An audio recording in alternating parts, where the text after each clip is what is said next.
ngai pa ya Mobutu apesa yo ngomba mosusu otonga ndako. Ah. Nga pe na filmer. Na tindeli yango ba service habitat. Babuki ndako nanga na kombo ya mokonzi. Or ndako wana na tonga yango na ko débrouiller. Article 15. Nazaki na ba relation na ngai en tant que journaliste, ba mina nga bazaki ko sala makopeni ko la AVC. Ba osala na Sinat na kozwa ba ciment na prix d'usine. Ba ko tikela nga na chantier. Na osomba ba barre de fer na AVC na prix presque le prix de revient. Ba biloko na nyonso edaki nga na tonga ndako.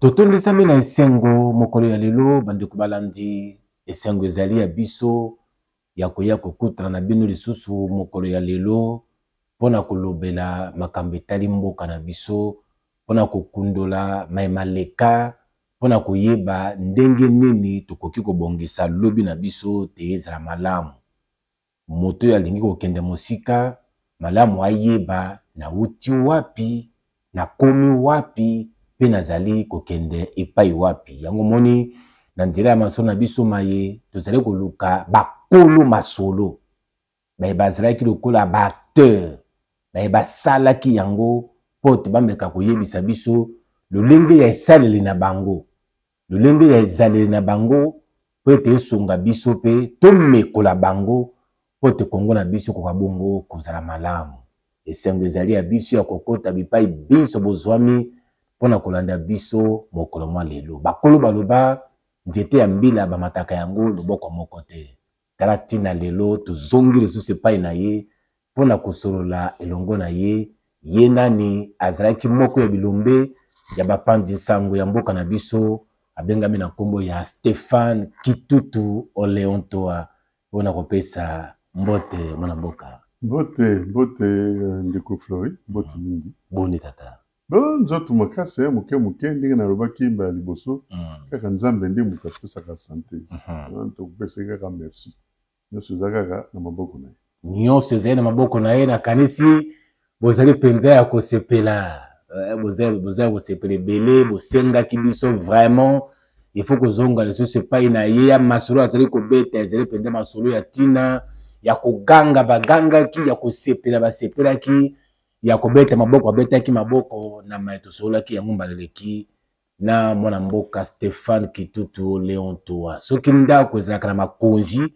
oyo esimbaka yango mosala ya bopandi sango na mboka na biso Congo démocratique mobiangami na biso mokolo ya lelo Stéphane Kitutu Oleontoa azali moko ya makonzi oyo esimbi mosala ya bopandi sango na mboka na biso na nzela na bango bato ebele mpenza babima nzela na mosala ya bopandi sango na kati na bango na biso pe lokola yango wana lelo tozongi lisusu epai na ye mpona kokokisa bosenga na bino ya kokoba masolo ya Stéphane Kitutu Oleontoa oyo azwaki libakuli kitoko ya kosala na nkondo Maréchal Mobutu Sese Seko tosukaki na etumba ya 80 jours lisolo na yango DG elekaka mpenza boni yo lokola mopanzi sango na kati etumba wana ya mikolo tuku mwambi elekaka ndenge nini bon biso tango tozalaki kosunga disons tozalaki kolanda mayeba azalaki koleka na Katanga na Shaba na leru wana parce que guerre ya 80 jours obosana te que esalamaki na Shaba lelo Katanga alors tolandi mokonzi comme reporter comme journaliste pona kosala maso oyo ndenge bitumba eza koleka toke liboso fandi na Lubumbashi epai ye président de la République po alanda bitumba asinstalaki et les wana mbuka na biso eza quand même na kamwa ba amitié penza sincère ba troupe oyo ya ba paya oyo yaki ko accompagner ba soldats na biso ezalaki ba troupe ya marocain ba marocain na mokonzi na bango ya liboso ba congolais mingi bayebaki ye na kombo ya colonel Lubaris yende mutu avec osunga contingent ya ba marocain. Alors tango président Mobutu amoni que Lubumbashi ezaka mwa mosika na bisika penza bitumba bizali koleka aye ko changer quartier général na ye komi na Kolwezi.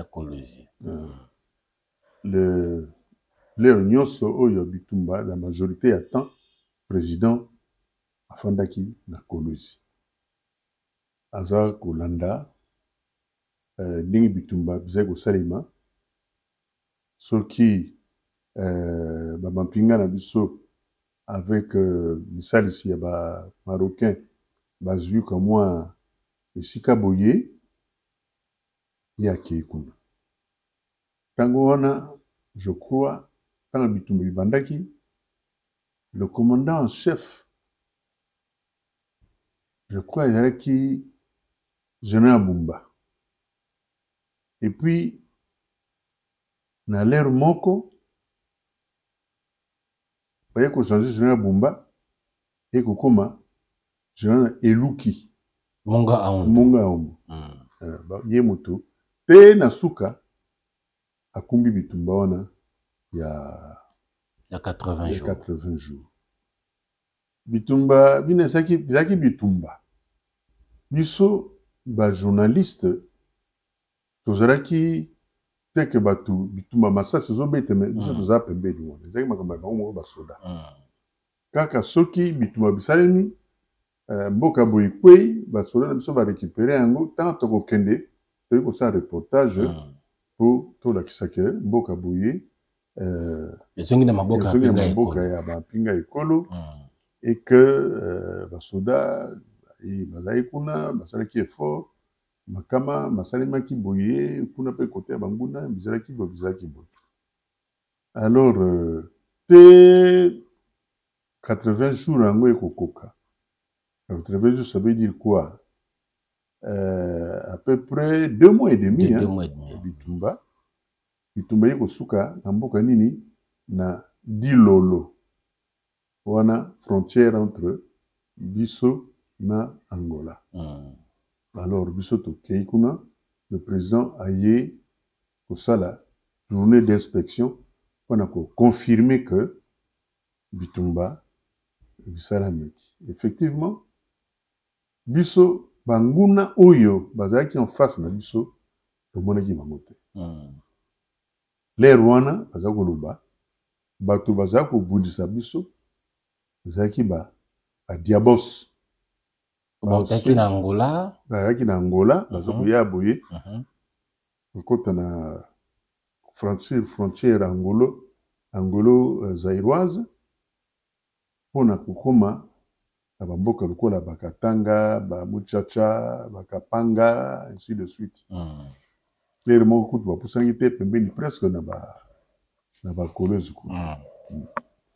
Bref tumesalemi 80 jours eye kosuka étape ya signification que bitumba bisili bampinga na biso ex-phase baganye tango tokomi na Dilolo.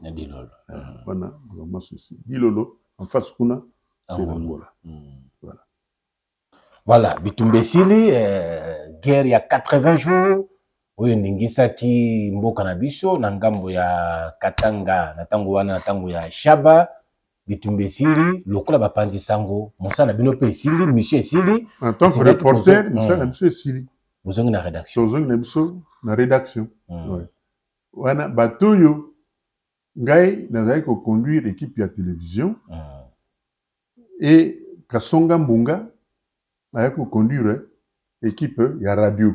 Il me donne un reportage pour la radio pendant la guerre wana ngai nazo sala pour la télévision. Tant tozongi na Kisasa comme ngai na zonga kinanga na busana ngai ya directeur na zongi na bureau bato bakomaki lokola correspondant ya présidence a continuer kosala permanence na bango na Mongalema ngai naza na ngai na bureau. Voilà. bozana bureau na mongale monsieur kozalaki lokola correspondant ya RTNC na tango wana bozala esilaki mpo bate ozongaki na directeur esengaki kozonga na bureau voilà tele zaire mpona kosala mosala na tango wana ya tele zaire en tant que directeur ya information te na télévision traitement ya information DG banda kosala ndenge nini bon ndenge nalobaki ntango ngai nazalaki rédacteur en chef n'est-ce pas tozalaki na ntongo tosala conférence de rédaction na conférence de rédaction on a nde epai tokopona basujet oyo autre que de l'actualité disons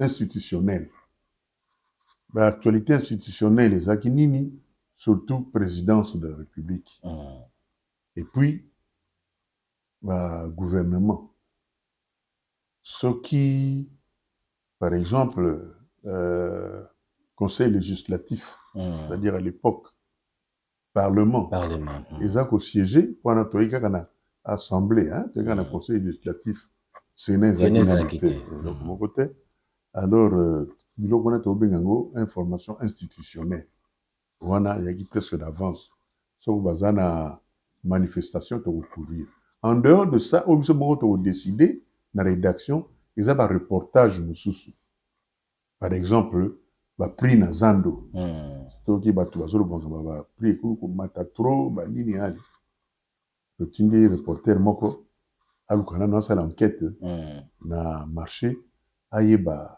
niveau nini mpenza bituya ya badenrée alimentaire ekomi wana ya basujet biso moko toza kodécide na kati ya rédaction en dehors ya ndenge nalobi information institutionnelle wana ezalaki obligatoire mpona koyebisa na bato eloko nini ezosalama na nkombo ya leta nkombo ya mboka na ntango sikoyo reporter botindi ye après conseil de rédaction mpona kokende kosala constat na zando kotala ntalo ya biloko emati ekomi ndenge nini est ce que traitement ya information ebandeki kosalema na bosembo ebandeki kosalema na objectivité nyonso bien c'est-à-dire omoni likambo oyo ozadele te eyaki kozwa mauvaise réputation ezalaki na ndenge ezoloba traitement de l'information traitement de l'information ezali koloba nini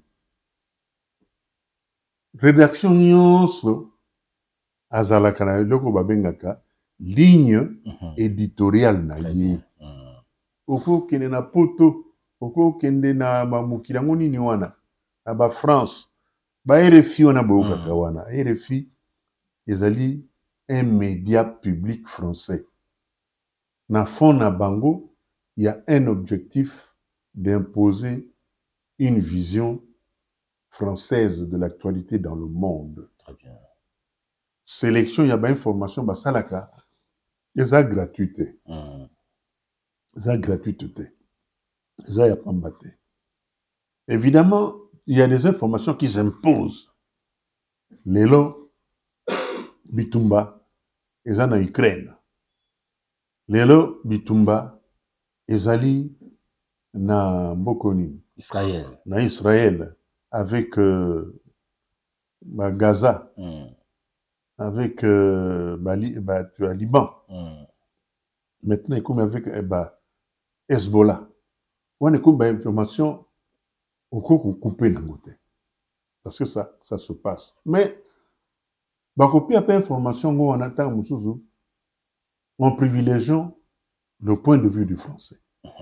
Le point de vue des Français, du gouvernement français. Au cas que lelo, ce qu'on a dit, information, mi était Bitumba, na Gaza, na Liban. Bazo peut ça, bien sûr Bitumba, mais Bazo développe plus position. Il y a France. Il y a France. France, lelo, Bétika, moi, machine arrière, Azak a insisté pour que livraison et armement dans Israël va revoir un peu. Parce qu'il considère que Israël a commis un peu pour ça. Donc, on a cette information sur la guerre. Mais l'information en question, ezali vu selon le gouvernement français. Biso traitement, il y a besoin d'informations exactes. Évidemment, nous donnions en priorité l'activité, il y a gouvernement. N'est-ce pas? Donc, on peut en priorité l'activité à gouvernement et les gens ne doivent pas oublier que dans la période ouana, jusqu'avant Nani, comment on peut appeler ça, la transition, donc l'ouverture pluraliste du 24 avril 1990, c'était le monopartisme.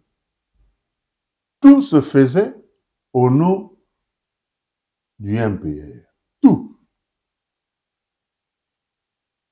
L'activité à ministère, c'est-à-dire qui sous l'égide du parti. L'activité à jeunesse, c'est-à-dire qui sous l'égide du parti.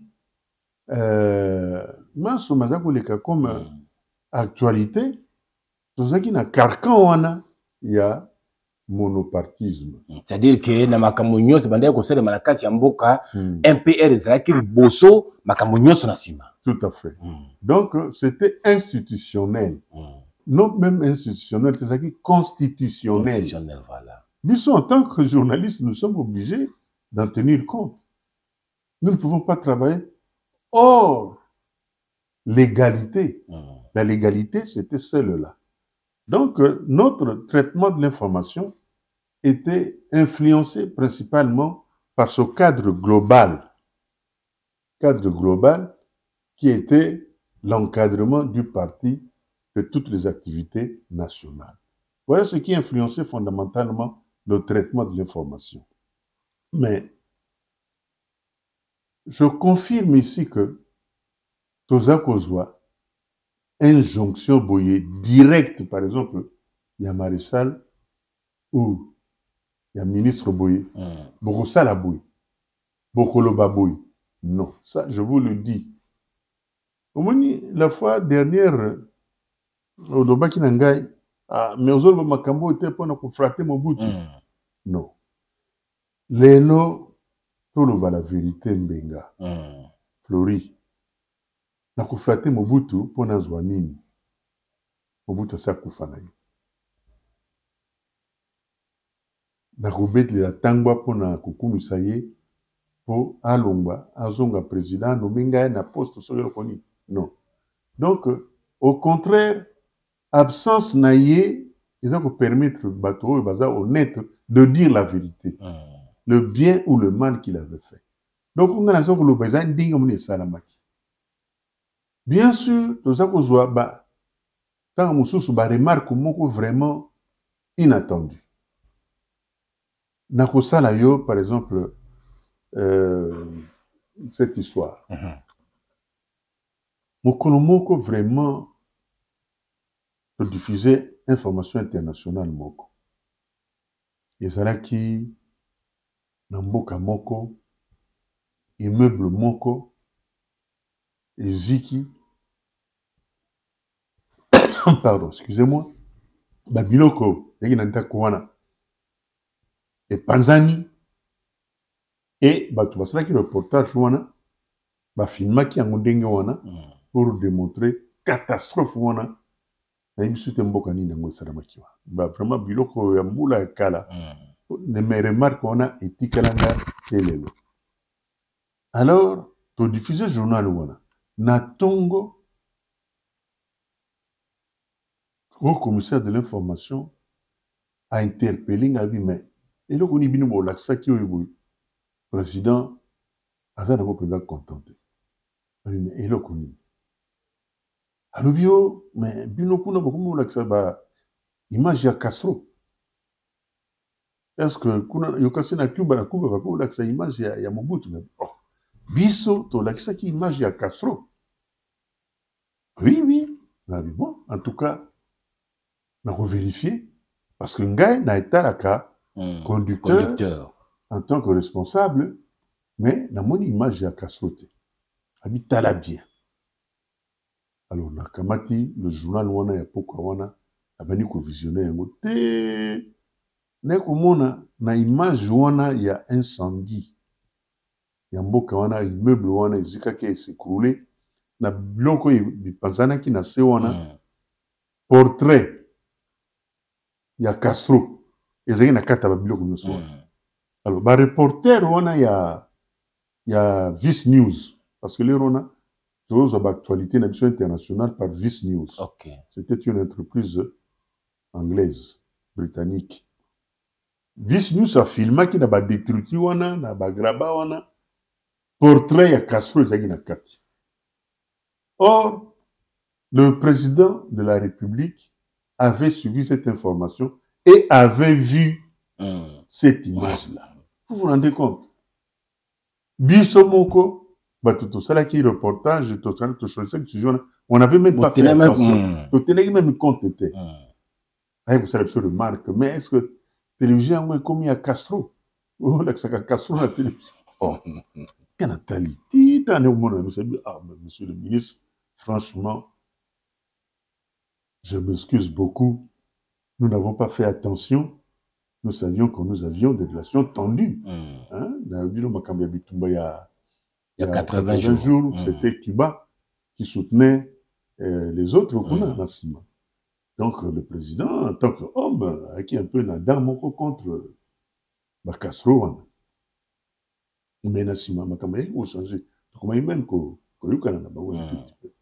Bref, après coup, et Salama il fallait peut-être on avait de plus parfois certaines remarques du ministre que du président lui-même. Bref, le traitement de l'information était, disons, régenté dans le cadre de la discipline du MPR. Voilà ce que je peux vous dire. Mais si traitement, question de nous poser qui pour injonction directe. Pour natango wana ozerte zalaki lisu ya mokonzi ya mboka esika propagande ya parti ezali koleka eske ye moko pe tolobaki on banene bandeli awa azalaka mopanzi sango ayabaki mosala malamu eske babanda kobenga teke to na likambo na lingi sala maboye te po natango wana toyebi ndenge makambo ezalaki na kati. Non, yango no moni biso ezalaki na responsabilité monene kuna na rédaction yango ya journal télévisé wana.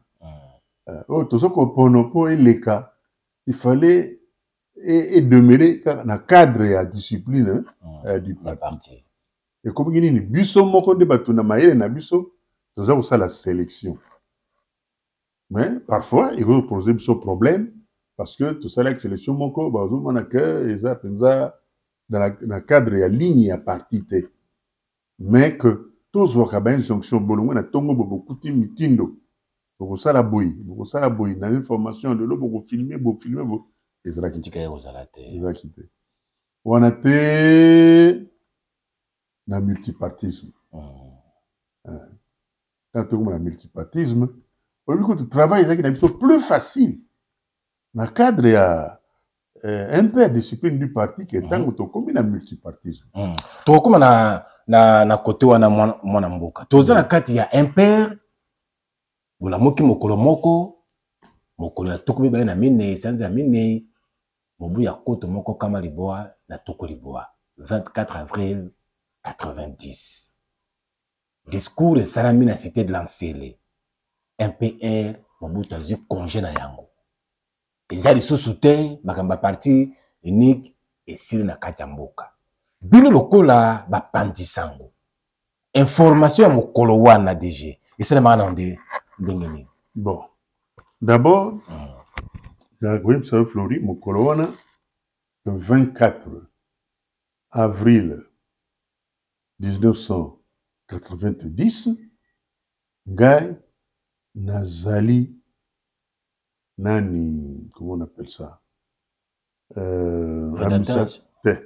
Nazali, directeur des informations, administrateur directeur. Bandaki comme directeur des informations. Bandaki, directeur de la télévision, va créer office, va nommer Ngai administrateur directeur, mais chargé des informations TV. Naki, directeur des informations télévisées. Parce que directeur de la télévision, et ça sous-sous-té. Directeur de la radio, et ça sous-directeur de la radio, ça y mavungu. Tant tu créé office, mon consignio sona. Ok. Tant que tu nani OZRT, office, radio, na TV, mon consignio a commis moko. Besoin de un directeur de la radio, directeur de la télévision, directeur des informations à radio, directeur des informations à télévision.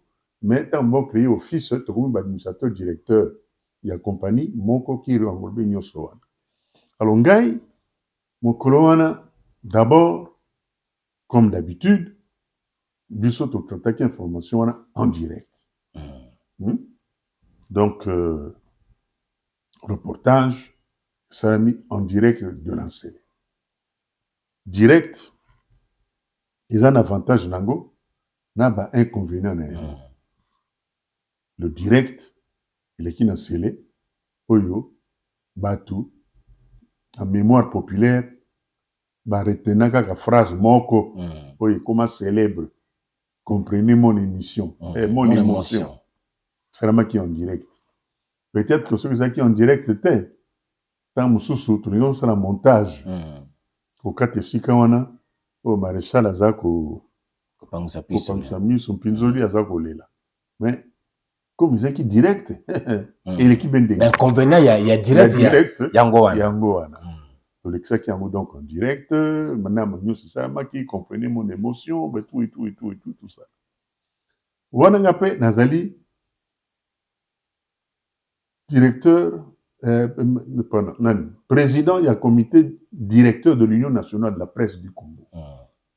Et c'est en tant que président de l'Union nationale de la presse du Congo, de la presse du Zaïre, INPESA, que j'avais pris part en scellé à manifestation officielle, il y a discours. Alors, na longwe kuna na scellé, na zomi na bureau, na qui d'abord na INPESA, et puis na zomi na bureau ça soyo, parce que na zéro sala, misa na ngai, bureau wana, il y a eu une pièce de tâche temporaire. Hein? Il y a des moments où j'étais là-bas, mais permanence, ça sera assuré par le secrétaire général. Il y a eu une pièce. Mais bureau n'a pas président. Et ça qui peut na une pièce na immeuble Moanda, avenue de la presse. Mais n'a qu'un bureau. Tant na comme on a bureau, à toi singa m'a changé. PDG, qui était en ce moment-là, Dongo Bajanga et Seko Bala, Dongo a décidé, Tolongola, Jalelo, Tolongola. Oui, c'est vrai que la chanson fétiche à Maréchal. Fétiche à Maréchal, Tolongola, Jalelo, Tolongola, Tatabo, Moko, tout ça, c'est vrai que vous précédez le journal, Tobanda Journal directement. Dans le générique. Makambi atolingi zeli boke moko Tatabo moko te. Directement générique information. Ah. Et l'équipe ba yibisinga ndingi wana. Ah bon? Journal où il y a 13h30 ça m'a dit oui. Ponga wana na ana nzela na zonga. To bandika ndingi wana. Est-ce que Mokonzi azaki d'accord? Bon. Le président fondateur, bien que parti n'est que ça, les associations. Yango wana ngai wana na website vraiment pour nazaki un peu na dongo bajanga comme kulutu na leki. Nazaki pe membre du comité de gestion. Donc nazaki na droit quand même un peu vous ala pembeni na ye ko associé ngai na makambo susu na ke ko tuna ye na rubi mais décision yozui ya kolongola Jalelo kolongola Tatabo moko kolongola biloko nyonso qui encadrer générique na président dans les nuages wana otunaki otunayo parce que dongo bango na ba kande bango na ba nani Nsengi Mbiembe ba bosusu wana ba Denis Malingwendo je crois ba salaka na actualité africaine Donc, parce que équipe moko, vieux amis qui se connaissaient. Là, dit, mais est-ce que yo, autonaki na ami na yo, soki a procédé, yo procédé na ba changement na directement. Réponse, il y a Mokonzi Nangai, le Roger Dongo me dit non. Le président c'est à lobby, c'est à nous d'appliquer. Il y a moi ngana longo na ah, il fallait peut-être retourner. Donc, atmosphère, et kotika du jour au lendemain, pas du jour, le même jour, ton côté déjà dans rythme, il y a pluralisme. Le Longoli va slogan, il y a Mobutu, puisque, donc, lui, mais, moi, j'applique ce que lui-même a dit. Je prends congé du MPR. Donc, MPR, ils ont sous institution, l'État, donc, une séparation, institution, Nani, présidence, Ezali, mais le MPR en tant que parti État, ils ont les sociétés. Alors, qui n'a pas continué là-bas, continuer là-bas, information, donc, la Tatabo, mon parti beau, mon tout ça là, parce que ils ont quoi perpétuer. Pendant qu'il y a un lobby, à moi, la terre à bâtonnier. Ah, mais, vous voyez, la Konzibazaka a dit, moi, déclaration, ils ont déclaration, mais application, nango, peut-être, ils ont qu'attend. Voilà. Oyo, atmosphère na kuti na OZDRT, tango na wuti na nsele yango wana. Les gens étaient dans l'expectative. Ba quitter babiloko tozo sala na ba radio na ba nini to longoli babiloko nyoso wana to kaka indicatif ya journal parler directement information. Indicatif ya journal parler directement information. Tata bomoko j'allais le tout ça éliminé. Voilà, le premier jour wana yango wana. Et de continuer Néango. Et dingue, au mona, Jalelo, na slogan, c'est-à-dire Tatabo, Banini, Tolongola Kiango. C'est-à-dire Mokolo wana. Discours wana.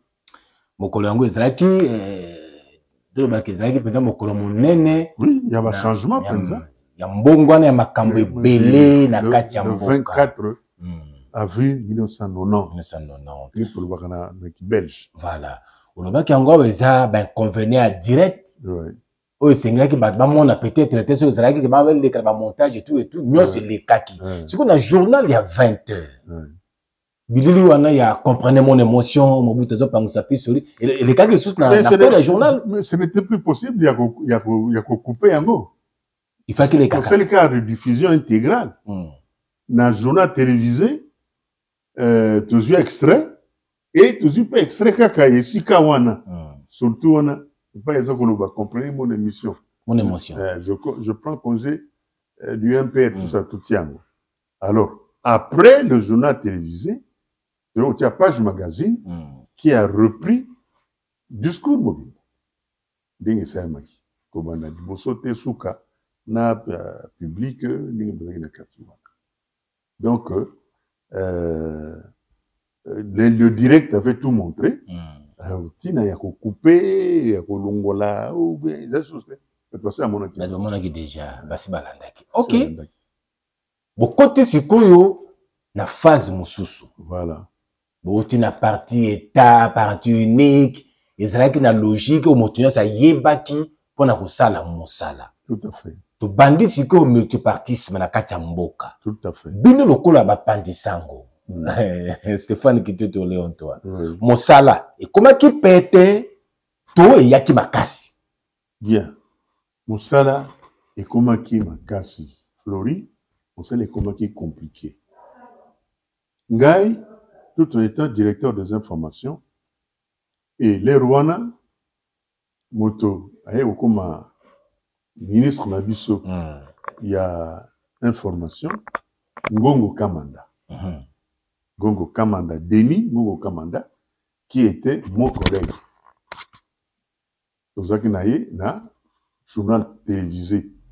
Tanga nazaki rédacteur en chef, Denis Ngongo, Azaki, un des membres de la rédaction, Yemoto, a remplacé qui Ngai comme correspondant na bureau ya présidence. Nangaliema. Avec comment correspondant permanent na Mongalema. Denis Ngongo. Denis Ngongo avec comme ministre. Ngai nazai na OZRT, directeur des informations.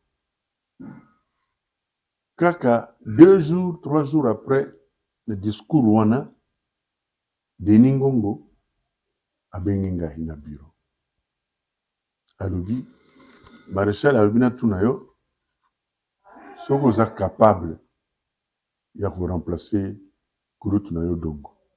Abi na Denis, mais vraiment, na période oyo, abi oui, abi soko ya ko sunga nga. Na kusala musala, ezaka musala ndenge biso susala. Denis pe akei apesi okonzi le poste na nga wana.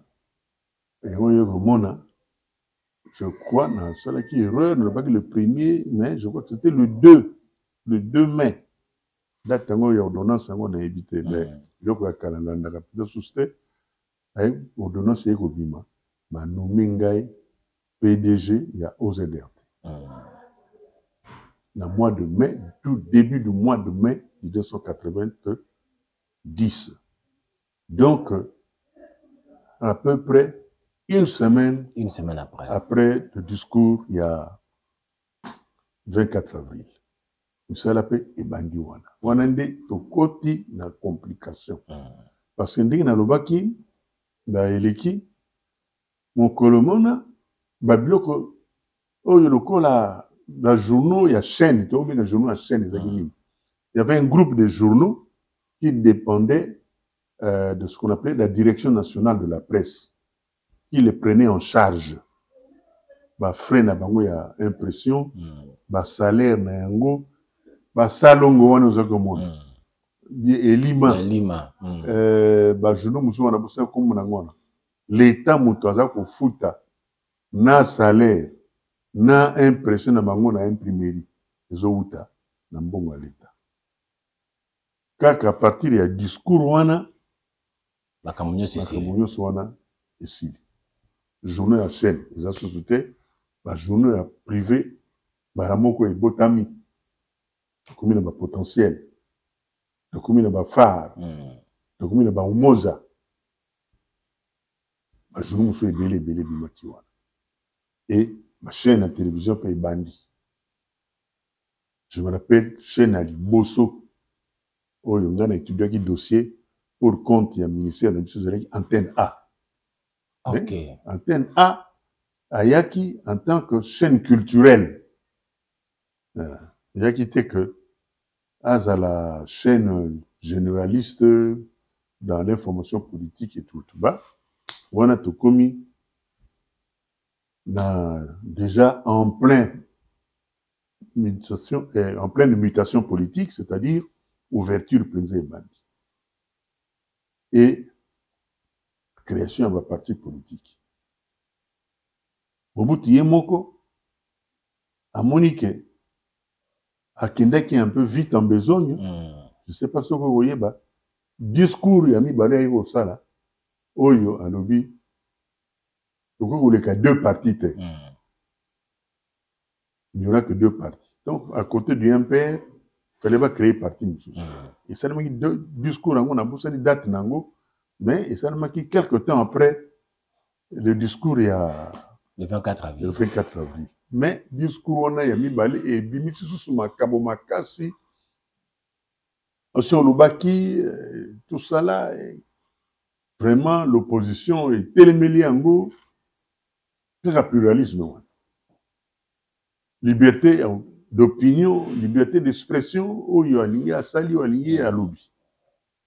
Miso, faut pas oublier que, attendez, Nyango, dans une institution publique, il y a toujours une éthique et une institution publique.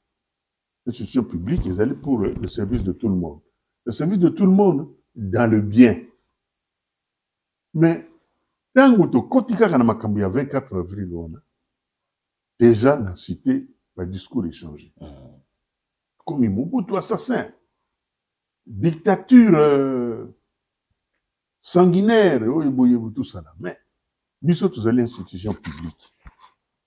Est-ce que tu crois qu'on relaye le discours en Dingyoana? Parce qu'entre-temps, Ngaï, en tant qu'ancien formé en France, Nazaki n'a eu contact avec certains amis en France. Comment prendre en compte le genre et le discours en Dingyoana? Certains amis français me disaient non, même en France, langage en Dingyoana, et c'est vrai? Devant les médias publics, Charles de Gaulle, c'est un assassin. Oui, non. Même en France, c'est impossible. Donc, on dit qu'on a beaucoup de moyens de gérer en go pour trouver le bon équilibre. Voilà, il n'y a pas de ce problème pour nous, pour censurer propos, il y a opposition. Mais, éviter ce qu'on se rappelait. Direct, il y a conférence nationale. Souveraine. Quand tu as la conférence nationale, mais moyen tout ça là, dès que ils ont quitté. Parce que de la direct, certaines personnes écrivaient devant la tribune il y a une conférence nationale, tenaient des propos vraiment qui, sur le plan éthique, l'éthique politique, l'éthique globale, c'est inacceptable. Mais ça passait. Et sur le capé, la chaîne nationale. Évidemment, mais si nous faisions un reportage, nous ne pouvions pas accepter cela. Mais pour certaines choses qui passaient en direct, les gens en profitaient pour dire ce qu'ils voulaient. Bref, l'apprentissage du pluralisme a coûté cher dans ce pays. C'est ainsi que beaucoup des idées fausses ont été distillées par des voix, parce qu'en ce moment-là, l'argument principal politique était détruire le MPR, par conséquent Mobutu. Donc, tout argument était bon, même non vérifié. Or, Bissotozaki va journaliste, journaliste formé. Quand quelqu'un vient à la rédaction pour me dire, d'ailleurs, tout le monde ne veut plus de Mobutu, il faut Akenda. Bisso, Tozaba journaliste. Propos na tout le monde ne veut plus de Mobutu. Est-ce que Zali sondage et Zali une étude qui te permet de dire que oui, la majorité, d'après tel sondage, confirme que. Alors, nous avons relayé ma propos en ligne. Parce que Ezali, le coup là, déclaration individuelle, qui n'est appuyée que par la rumeur publique. Or, des choses aussi importantes que la popularité d'un leader politique ou d'un gouvernement, c'est sur base des études. Partout, n'importe tout le monde a un sondage à IFOP, sondage à Aboye, qui dit que tel candidat ou le gouvernement tourne à popularité, Ezali, Boye. Mais les gens ne faut qu'affirmer. Tout le monde est contre. Tout le monde est ceci. Mais est-ce qu'un journaliste, disons, qui a le sens de l'éthique et qui connaît sa déontologie, peut accepter ce genre de propos et relayer? Et surtout un média public. Voilà les difficultés que nous avions à l'époque. Et ce qui est plus grave, Florissa, je vous le dis, quand vous invitez quelqu'un qui parle comme ça à l'extérieur, dans les journaux, quoi, pour venir parler à la radio ou à la télévision, à Koyate. Non, parce que leur politique, ils se laissaient dire que ceux qui ont la radio ou la télévision, ils ont le coup là, au commis à pouvoir. Donc, bah, autoriser yo loba parce que vous avez à pouvoir. Alors, ce n'était pas le cas. À tel point que, Mayoki ba makambone il est tellement, tant que Monseigneur Mosengo, avec Okoma, président et assemblée président Conférence ya nationale. conférence nationale na produire dossier ya ba invitation ya ba personnel politique po baya koloba na radio télévision pas problème na bango et leur réponse et la plupart il y a ba réponse il y a ba parti politique ou bien ba leader politique ils disent non, nous ne pouvons pas venir là-bas parce que le thème de l'émission que vous avez proposé, c'est vous-même qui l'avez déterminé. Oh. Moi, je dis, mais ces gens-là, effectivement, ils doivent apprendre la culture radiophonique ou la culture télévisuelle ou la culture journalistique. Mais il appartient, il revient aux médias de décider du thème d'un programme. Ceux qui, avant de faire une émission, une télévision ou bien une radio, commencent à aller demander d'abord, mais ce n'est plus une radio, ce n'est plus une télévision. C'est la radio et la télévision, c'est le média qui détermine le thème du débat. Mais vous dites non, nous ne venons pas parce que vous avez fixé le thème du débat de façon unilatérale. Oh, même thème, il y a émission et comme sujet à discuter. Mais un programme de télévision est un programme de télévision. Ce n'est pas vous qui avez créé ce programme-là. Programme, on est à la ligne, ils ont la candingue, on a. Il y a donc, on change parce que. Bref, c'est autour de ma cambouandingue. Voilà. Et pas idée, et comment qu'il n'y avait qu'un seul son de cloche.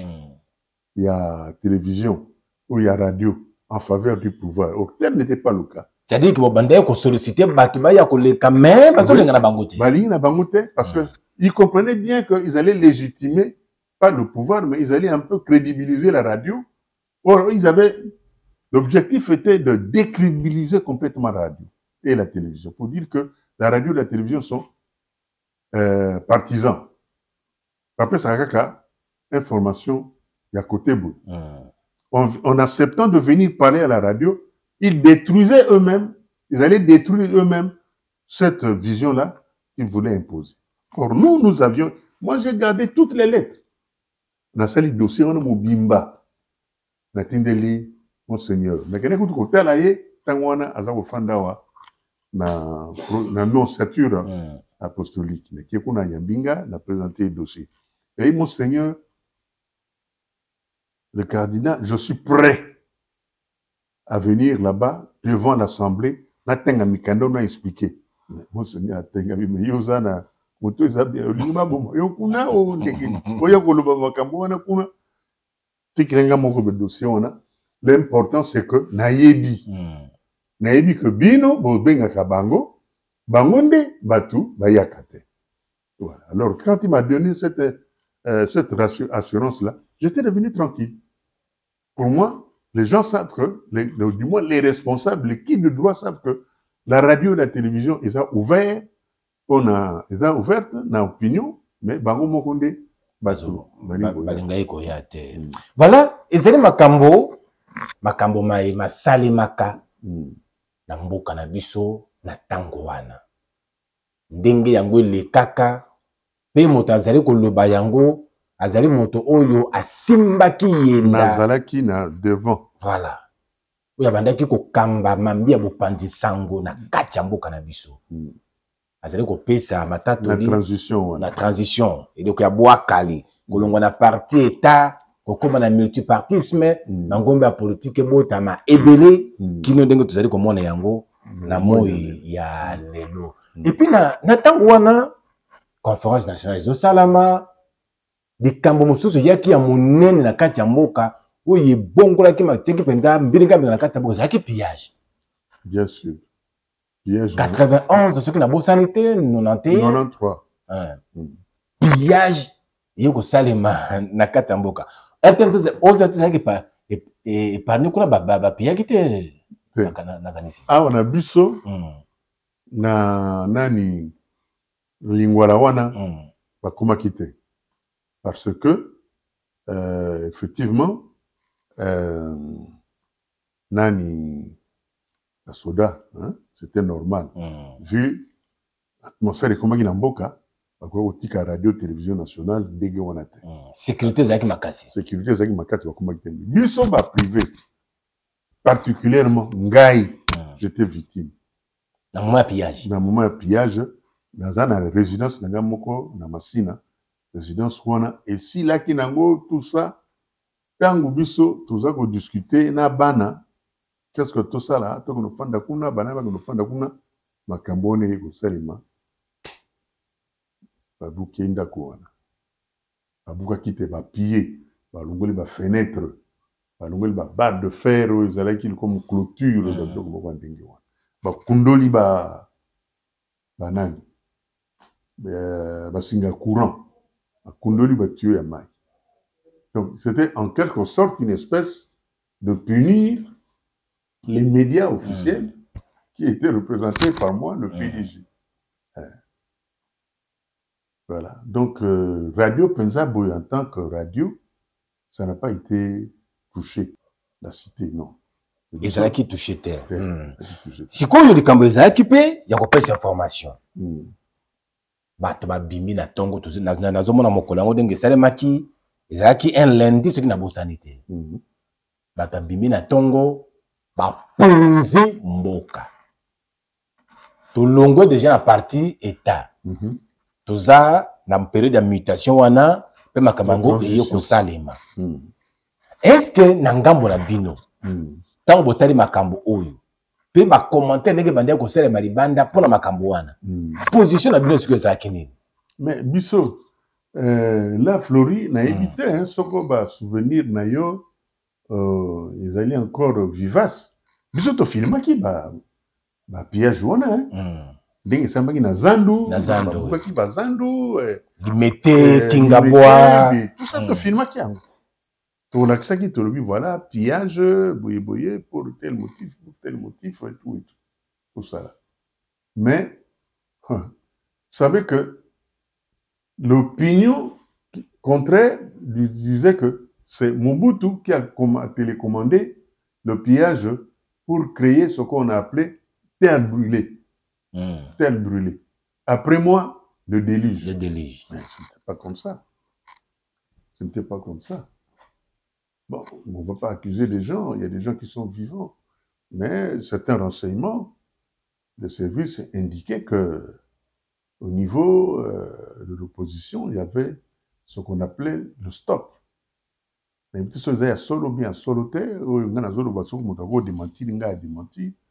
on dit que c'était les services techniques de l'opposition qui étaient le cerveau moteur du mécanisme du pillage. Vrai ou faux, je ne sais pas. Mais en tout cas, ce n'était pas de l'initiative du pouvoir. En tout cas, ça, je crois que c'est exclu. Que le pillage là était de l'initiative du pouvoir. Je ne pense pas. Certaines personnes parlaient du stop, service technique de l'opposition. Je ne sais pas si vous vous en souvenez, ça a existé dans ce pays. Creusez bien, en tant que journaliste, vous voyez, animateur nango, bazaki banani et tout. Voilà. Et ça a peut-être na makambo ya musala ya bapandi sanga makambo mususu tango bozotinda ba reporter bakende kolakisa moko bangi sala kiteke makambo tango tokolakisa yango tokoza ba blâme te awa. Non, c'est on ezaki déjà en quelque sorte pour le pouvoir c'était déjà une bonne chose de montrer comment à l'époque de la discipline du parti, tout allait, et bien maintenant qu'on crée l'ouverture, pluralisme politique, voilà ce qui nous arrive. Donc, au contraire, ça renforçait la thèse du pouvoir, que l'unité favorisait une espèce d'entente. Voilà. Bref, le pillage n'a pas été le fait du pouvoir. Ça, en tout cas, je crois que j'exclus cela totalement. Le pillage de 93, septembre. Septembre, oui. Ouais. Septembre. Puis ça m'a dit, Mbrami Balé, Salami, Balé, Salama, Mboka Pente, commis par terre. oyo ya mibale bon oyebiki ndenge le rôle du général Mayele ndenge akotaki na nzela soki akuti soda ou bien oyo aza koyiba aza kobeta ye masasi tout ça là parce que c'était un mouvement qui était en train vraiment de tuer le pays. C'était de l'autodestruction. Et ceux qui avaient commandé ce genre d'opération, ceux qui les l'ont histoire, ils allaient honnête, il faut total récupérer dans le cadre peut-être il y a une espèce de vérité et réconciliation pour Bilokwana et la canne. La chambre froide, il y a qui détruite, qui entrepôt, il y a qui surtout, il y a qui appartenir à ce qu'on appelait la mouvance présidentielle. C'est ça qui a été en majorité visé. Voilà. Yangonde Sala, que commune lokola Gombe, Beauté, Azalaki na yango na tango wana, bebaki nyonso ba Ganazalia pembeni ya ce qu'on appelait compagnie moko pembeni nga Melote Congo. Mais na moni batu basali ya Melote Congo. Bango moko ba buki compagnie na bango Flori. Moko akamati tracteur moko ayi ko kumbango te asalaki soko erreur soko nini apelisi yango soko fungola ezaki kale ou soko na volant akomo tourner bien en rond wana raba kabe wana te soko ndenge nini namoni bango une semaine après bato ya Melote Congo o ba détruisaki compagnie na bango nyonso bayi ko fandela mundele wana misala ezate apia bango mbongo a dédommagé bango akoza siko mbongo wapi po nyonso bobo maki yango moni ba effet boomerang oyo ezongelaki biso après ba pillage wana zaki un sale moment pour notre pays effectivement et tout Congolais tout Zaïrois doit regarder ça avec des yeux plutôt qu'ils ont dépourvus de parti pris pour juger le bon et le mauvais côté de ce genre d'opération. Ya solo penza na kanisi bazele kolanda biso ezala awa na kati ya mboka na biso Congo démocratique tope ozali libanda ya Congo démocratique mboka na biso ozali koyoka lolenge nini makambo malekaki na kati ya mboka basusu bazalaki bamonoki yango bayebaki yango basusu pe bayokaki yango na maloba ya bato mosusu ndenge esalemaka kasi lelo tozwi mpenza libaku ya moko ya bapandisi yango ya ntango wana filmaka biloko wana tolakisaki yango voilà ndenge azali kolakisa kopesa biso matatoli ya makambo mango ndenge yango esalemaka na ntango wana na kati ya mboka na biso moko na maboko na biso na makolo na biso na mitu na biso bebisaki oyo nyonso ezalaki na mboka na biso mpe ndenge balobaka moto ya bwaki so ya likolo ekozongela ye kaka na motu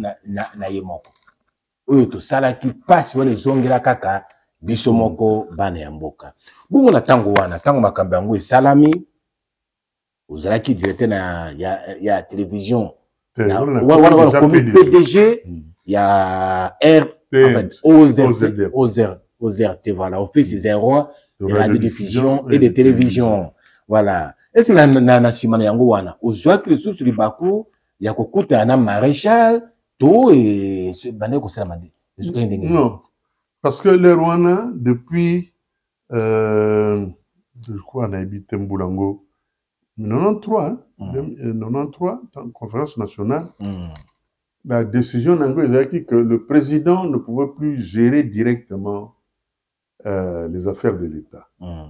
Le responsable de tout était devenu le Premier ministre.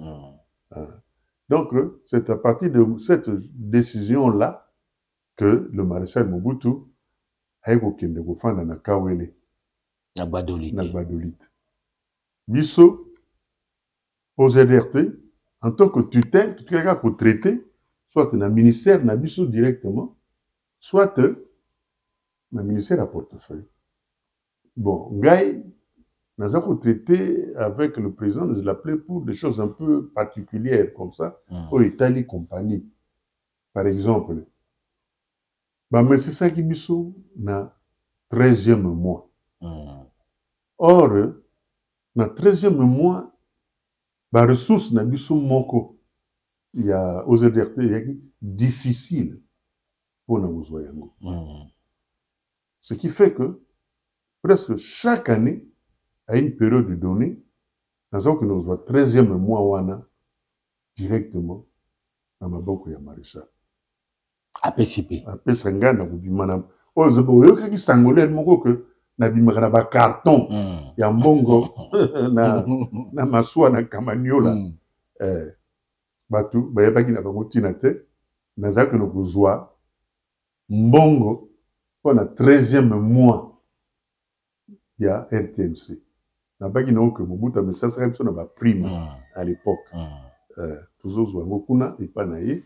Ça faisait exactement 55 milliards. Il y a francs et il y a Zaïre, oui. Oh, il y a total, il y a 13e mois, il y a tout le personnel de la RTNC, de l'OZRT à l'époque. Et alors, c'était ce genre de choses que je traitais avec lui. On ne pouvait pas aller dans une banque parce qu'il n'y avait rien d'officiel qui permettait ça. Et c'était sa contribution pour le fonctionnement. Comme il avait donné cette habitude-là, alors ce genre de choses, il n'y en avait plus. Les relations officielles étaient de maintenant entre moi et ma tutelle. Ma tutelle qui était le ministère de l'Information ou le portefeuille. Voilà. Voilà. Tozokende malembe, voilà. Poto koma na suka ya mokolo ya lelo. Na kati ya masolo na biso na mwana mboka Stéphane Kitutu Léontois bandeko baza penza ya kosepela nazomona bango penza ebele na basenga ki penza te lisolo oyo ekoba lisusu na ye mpona kobeta masolo ya makambo eleka omoni bana basalaka mingi makambo bamoni batata bazali kosala batata ya lobi na ba intérieur. Pour bana na bango bazwa mayele babanda kolakisa bango na pokwa na nzinga ya moto bafandi tata bandi koyebisa bana makambo moni na mboka na biso makambo ezalaki boye makambo ezalaka boye omoni kombo songolo euta epai boye elekaka boye esalemaka boye omoni libota oyo na libota oyo tozalaka boye nde bakolo bapesaki mayele epai na bilenge kasi batata ya lelo batata ya android tango ya kopesa bana malakisi ezalaka penza te tango ya kolakisa bana makambo etali bomoi na bango ndenge tozalaki ndenge tokomaki ekomi lelo pokoso moto na telefone na ye na coin na ye azali koluka kosala makambo na ye na ndenge na ye masolo oyo ezali penza na ntina monene ya kosunga biso yambo te ezali souhaite meloko ezali nzela ya bato banso bakende batika biso tozwa oyo bazali na kati na yango oyo bayebaki oyo basalaki esunga biso lelo mpona kobongisa mboka na biso lobi mpo mboka oyo ezanga mikolo ezaka mboka malamu te mboka ya bana na bana te eza mboka malamu te mboka ya malamu esengeli bakolo bazala bapesa boyebi na bilenge pamba te bilenge bazala makasi me bazangi mayele bakolo bazala mayele bazangi makasi soki tosangani ekosala ke mayele ya bakolo esungi biso bilenge tomipesi na mosala pe boye nde toyebi kokende liboso alors yambo penza te tosukisa mpona mokolo ya lelo Stéphane Kitutu Léontois PDG na OZRT na ntango wana ba PDG bazalaki na influence makasi oui bien sûr mais na cadre ya loi influence makasi et puis bozalaki na acteur moko ya théâtre ebale mondial oyo tout le temps PDG alors moto ya pondamaki PDG na ntango wana azalaki koleka ta ministre influence ba PDG na ntango wana non ministre azali ministre azalaki mokonzi ya administration PDG azalaki na bakompagnie anso azalaki na Kisasa na l'intérieur na nsima ya ministre mais ça dépendait, il y a genre, il y a Moussala, ou Moussala, bien sûr. parce que na biso lokola kopanza sango ezali na ba dimension ebele. Na kati wana il y a une vision politique, il y a une vision technique, il y a des ressources qu'il faut disponibiliser. Parfois, na niveau penza ya l'état boye, bon ezomona na te po bazomona priorité na yango te. Leur moko par exemple, ba équipement, il y a Renatelsat, ça pour permettre biso tozwa contact avec l'extérieur. Et tombaki en panne. Renatelsat azaki na mbongo nango te. Nga nazwaki occasion na solo na mokonzi. Abinanga me yaka na koyede bino na titre personnel, na kei apesi ngai mbongo wana. L'État, par le budget officiellement, azoko kobimisa te. Ngai nazwi na kamati mbongo wana na pesi na Telanga, qui était en ce moment-là directeur général. Yeah. Donc, si j'en avais parlé avec un ministre, peut-être il y a quoi comme ils voient penza légal penza tout le baboité. Parce que le ministre va agir dans le cadre de la voie légale. Le budget, il faut le cas budgétiser un go et tout zila et bimakuna na soko procédure d'urgence ou bien procédure normale. Entre-temps, l'équipement souffre et les communications sont coupées. Donc, il faut solution d'urgence et bima.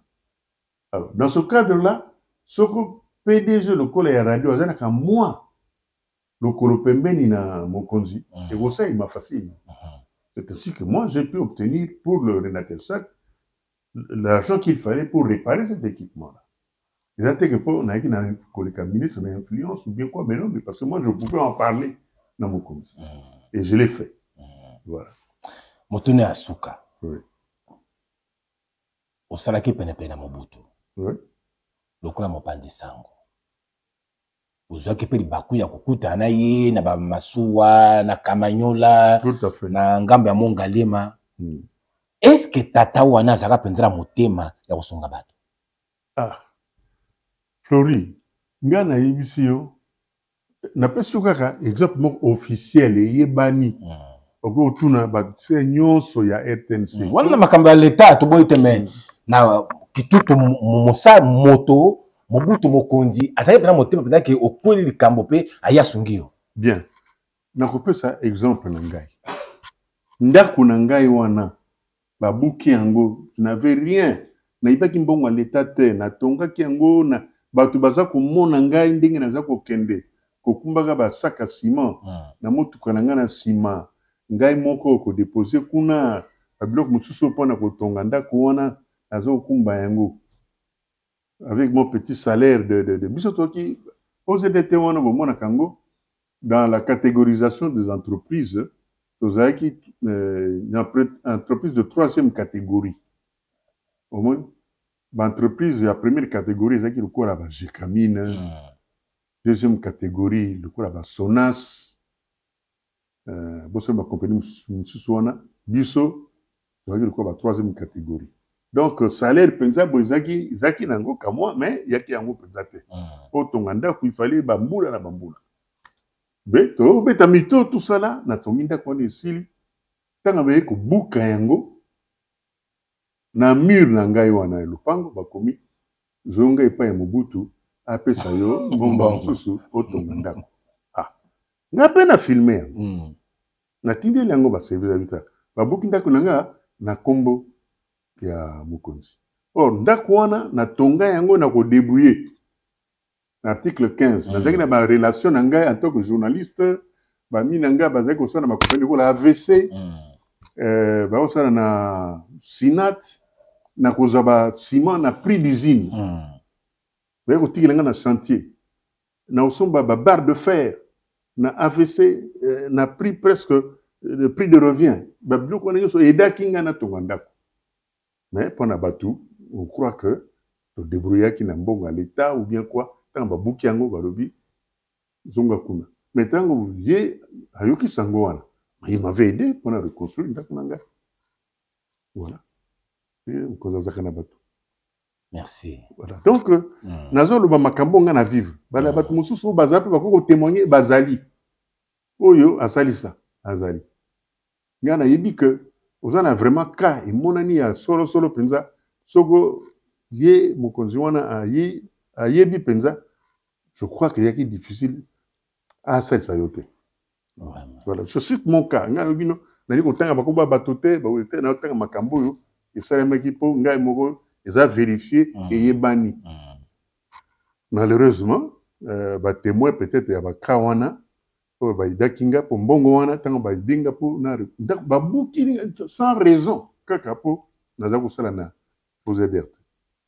Naza qui fonctionnaire comme tous les autres. Malheureusement, motoko ko confirmer likambo wana ya ki chimbongo mokuna ye mutayile nga mbongo wana. Uti pa ya mokonzi ayelinga le bitala compassion aza compassion na ye na ndenge babukeli ondako ndenge balobaki zonga pa ya ye apesa mbongo mususu aloko ye mukapesa kiyote contribution pour kozongisa ndako. Donc on a dit que bato asusu pe bazoki baka ndenge wana certainement asalisaki bango. Yes. Merci. Batondo mingi pona lelo tosuki awa bongo bande ko bazali mo ebele ba sepelaki penza komona yo lisusu na nzela ya etandweke koyoka yo koloba oyebisi bango nini ya motezo kabona. Bien, bon, oyebi baninga oyo toza koloba tolobi yango parce que Flori Mbenga azwi courage ya kotuna ngai. Napesi ye pe biyano na maimanso ya atunaki ngai. Biso toya bato te otelemi na balabala ozobetaka tangba ngai nasalaki na maresali ngai nasalaki boye te nalobi mpo ye atuni ngai. Et nayebi que ezali mpe intéressant mpo na histoire na biso mwa ndambo moke ya makambo ye masalemaki boyebaka yango ezalaki ndenge wana ndenge nalobaki mbala liboso oyo ngai nalobi ezali oyo ngai nayebi.